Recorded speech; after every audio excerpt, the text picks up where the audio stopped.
Guys আসসালামু আলাইকুম।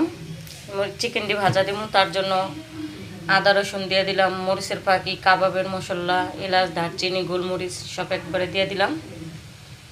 এখন দিম সয়া সস, লবণ লবণ দিয়ে দিলাম। এই দিয়ে দিলাম তেঁতুল গুলাই রাখছিলাম, এই যে এটা তেঁতুলের পানি দেবো, যেহেতু লেবু নাই।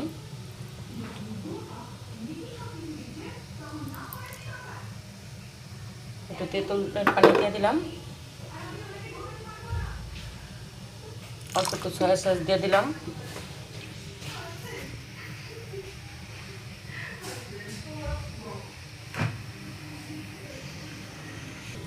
দিয়ে দিলাম টমেটো সস কতটুকু, এই অল্প একটু সরষের তেল দিয়ে দিলাম, এই যে অল্প একটু সরষের তেল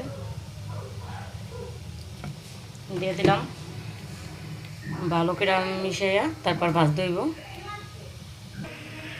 এই যে মশলাটা ভালো করে মাখাইয়া 10 মিনিটের লেগে রাখুন। এই ফ্রাই প্যানটা দিয়ে দিলাম তেল,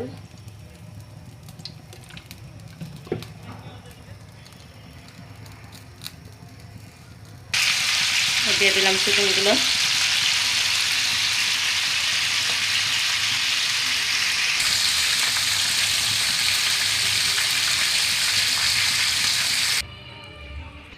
এই আমার চিকেন ভাজা শেষ। যদি ভিডিওটা ভালো লাগে সবাই লাইক কমেন্ট শেয়ার দিয়ে পাশে থাকবেন।